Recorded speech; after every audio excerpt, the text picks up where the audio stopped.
যুক্তরাষ্ট্রে একের পর এক মৃত্যুর ঘটনার পর তীব্র সমালোচনার মুখে দেশব্যাপী গাড়ি থামিয়ে তল্লাশি সাময়িকভাবে স্থগিতের নির্দেশ দিয়েছে অভিবাসন বিভাগ আইস। এদিকে মেইনে নিহত কলম্বিয়ান যুবকের পরিচয় প্রকাশের পাশাপাশি ফ্লোরিডায় আইস কর্মকর্তাদের ধাওয়ায় আরও একজনের মৃত্যুর নতুন খবর পাওয়া গেছে। নাজিব বেগের রিপোর্ট। অবশেষে তীব্র গণ অসন্তোষ এবং রাজনৈতিক চাপের মুখে পিছু হটতে বাধ্য হল যুক্তরাষ্ট্রের অভিবাসন এবং শুল্ক প্রয়োগকারী সংস্থা আইস। টেক্সাস ও মেইনে কর্মকর্তাদের গুলিতে দুইজনের মৃত্যুর পর এবার দেশব্যাপী গাড়ি থামিয়ে অভিবাসন তল্লাশি সাময়িকভাবে স্থগিত করার জরুরি নির্দেশ দিয়েছেন homeland security secretary Markwayne Mullin. কর্মকর্তাদের আপাতত গাড়ি থামানোর পরিবর্তে অন্যান্য পদ্ধতি ব্যবহারের নির্দেশনা দেওয়া হয়েছে। তবে এটি কোনো স্থায়ী নীতি পরিবর্তন নয়, স্রেফ সাময়িক বিরতি বলে মন্তব্য করেছেন বর্ডার চিফ টম হোমান। এদিকে মেইনের বিফোর্ডে গুলিতে নিহত সেই কলম্বিয়ান যুবকের আসল পরিচয় মিলেছে। ২৬ বছর বয়সী ওই যুবকের নাম Johan Sebastian Guerrero. Senator Angus King নিশ্চিত করেছেন, গুরেরো আইসের অভিযানের মূল লক্ষ্যবস্তু ছিলেন না। আইস মূলত অন্য এক ব্যক্তির খোঁজে সেখানে নজরদারি চালাচ্ছিল। ফ্লোরিডার সেন্ট অগাস্টিন থেকেও এসেছে নতুন এক মৃত্যুর খবর। সেখানে আইস ও হোমল্যান্ড সিকিউরিটি ইনভেস্টিগেশনের হাত থেকে বাঁচতে পালানোর সময় ২৮ বছর বয়সী এক মেক্সিকান নাগরিক মহাসড়ক পার হতে গিয়ে একটি দ্রুতগামী ট্রাকের ধাক্কায় নিহত হন।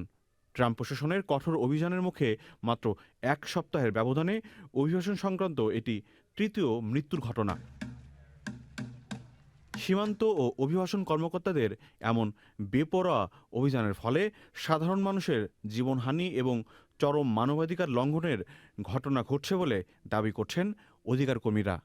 আইসের এই সাময়িক স্থগিতাদেশের পর ট্রাম্প প্রশাসনের কঠোর অভিবাসন নীতি কিছুটা হলেও ধাক্কা খাবে বলে মনে করছেন বিশ্লেষকরা। নাজিব বেগ, চ্যানেল আই। সাশ্রয়ী আবাসন প্রকল্পে রূপান্তরিত হতে যাচ্ছে নিউ ইয়র্কের ম্যানহাটনে এনওয়াইপিডির একটি অব্যবহৃত পার্কিং লট। সোমবার এই উন্নয়ন প্রকল্পের ঘোষণা করে সিটি প্রশাসন। সেখানে নির্মাণ করা হবে ১৩১টি আবাসন ইউনিট। Desk report. লোয়ার ম্যানহাটনের ইস্ট ভিলেজে নিউ ইয়র্ক পুলিশ ডিপার্টমেন্ট এনওয়াইপিডির অব্যবহৃত পার্কিং লট। শিগগিরই সাশ্রয়ী আবাসন প্রকল্পে রূপান্তরিত হতে যাচ্ছে এই জায়গা, যেখানে পূর্বে গৃহহীন থাকা ৩০% নিউ ইয়র্কের বাসিন্দারা স্থান পাবেন। সম্প্রতি সিটি কর্তৃপক্ষ ঘোষণা করেছে, এই উন্নয়ন প্রকল্পের আওতায় ১৩১টি সাশ্রয়ী মূল্যের আবাসন ইউনিট ও প্রবীণ নাগরিক কেন্দ্র, কমিউনিটি স্পেস এবং পার্কিংয়ের বিকল্প ব্যবস্থা থাকবে। কুপার স্কয়ার কমিটির নির্বাহী পরিচালক স্টিভ হ্যারিক জানিয়েছেন, এখানে প্রাথমিক স্বাস্থ্যসেবা, মানসিক স্বাস্থ্যসেবা, মাদকাসক্তি নিরাময় কর্মসূচি এবং ডে ট্রিটমেন্ট বা দিনের বেলায় চিকিৎসা গ্রহণের সুবিধাসমূহ অন্তর্ভুক্ত থাকবে।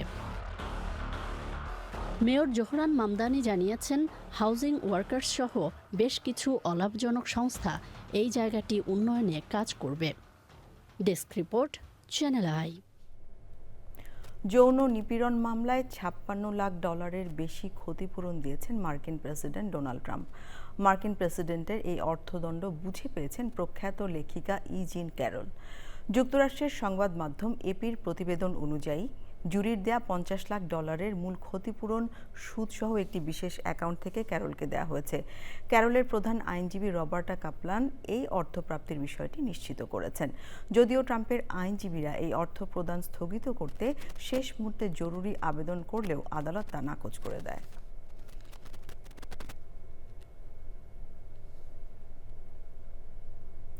যুক্তরাষ্ট্রের সুপ্রিম কোর্টের বিচারপতিদের উপর ক্রমাগত হুমকি বৃদ্ধি পাওয়ায় তাদের ব্যক্তিগত ও পারিবারিক নিরাপত্তা মারাত্মক ঝুঁকির মুখে পড়েছে। ওয়াশিংটনে এক বিশেষ বাজেট শুনানিতে কংগ্রেসের মুখোমুখি হয়ে এই উদ্বেগের কথা জানিয়েছেন দুই শীর্ষ বিচারপতি। পরিস্থিতি মোকাবেলায় সুপ্রিম কোর্টের নিরাপত্তা বাজেট বাড়ানোর জোর দাবিও জানানো হয়েছে। বিস্তারিত ডেস্ক রিপোর্টে।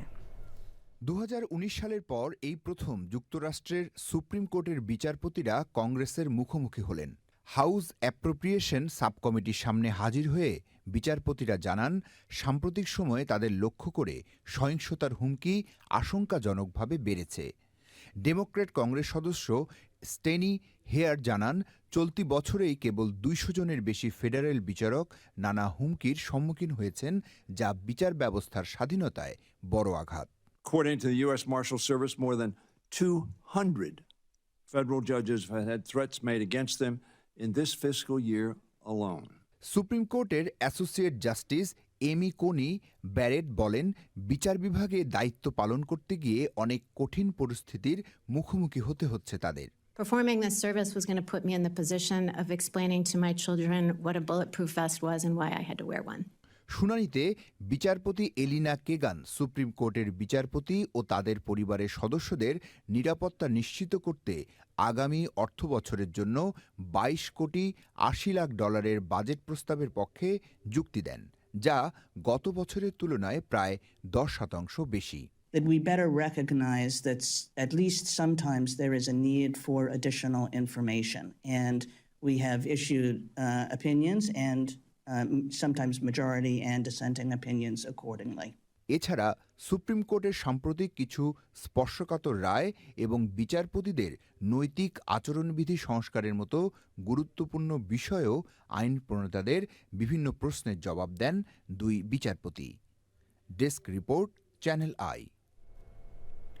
যুক্তরাষ্ট্রে বছরে 2 বার ঘড়ির কাঁটা পরিবর্তনের দীর্ঘদিনের প্রথা চিরতরে বাতিলের লক্ষ্যে হাউস অব রিপ্রেজেন্টেটিভসে একটি ঐতিহাসিক বিল পাশ হয়েছে। মঙ্গলবার পাশ হওয়া এই বিলটির লক্ষ্য ডে-লাইট সেভিং টাইমকে স্থায়ী রূপ দেয়া। বিলটির সমর্থকরা যুক্তি দিচ্ছেন, এর ফলে মার্কিন নাগরিকরা তাদের সবচেয়ে সক্রিয় সময়ে অতিরিক্ত দিনের আলো উপভোগ করতে পারবেন। নতুন এই নিয়ম কার্যকর হওয়ার আগে যে কোনো স্টেট চাইলে তাদের আইনসভার মাধ্যমে এটি প্রত্যাখ্যান করতে পারবে। তবে আইন হিসেবে চূড়ান্ত অনুমোদনের জন্য বিলটি এখন সিনেটে পাশ হতে হবে, যদিও সিনেট এটি পাশ করবে কিনা তা স্পষ্ট নয়।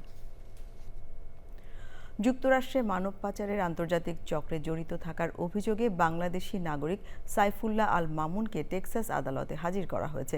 মার্কিন বিচার বিভাগের অভিযোগে বলা হয়েছে, ব্রাজিলে বিদেশিদের আশ্রয় ও যাওয়ার ব্যবস্থা করতেন মামুন। একই মামলায় দোষ স্বীকার করে আল মামুনের 2 বাংলাদেশি সহযোগী মোহাম্মদ মিলন হোসেন ও মুক্তার হোসেন 46 মাস করে কারাদণ্ড পেয়েছেন। অভিযোগ প্রমাণিত হলে আল মামুনের সর্বোচ্চ 15 বছরের কারাদণ্ড হতে পারে।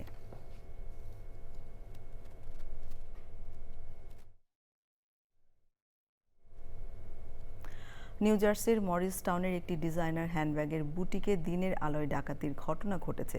রোববার বিকেল 3টার দিকে মুখোশ পরা 5 ব্যক্তি একটি বুটিকে ঢুকে মুহূর্তের মধ্যে বিপুল পরিমাণ ডিজাইনার হ্যান্ডব্যাগ লুট করে পালিয়ে যায়। দোকানের সিসিটিভি ফুটেজে দেখা যায় মুখোশধারীরা হঠাৎ দোকানে প্রবেশ করে দ্রুত হাতে যা পায় তাই নিয়ে বেরিয়ে যায়। এ সময় আতঙ্কিত ক্রেতারা নিরাপত্তার জন্য দোকান থেকে দৌড়ে বেরিয়ে যান। দোকানের মালিক জানান, ডাকাতরা আনুমানিক 40,000 মার্কিন ডলার মূল্যের হ্যান্ডব্যাগ নিয়ে গেছে।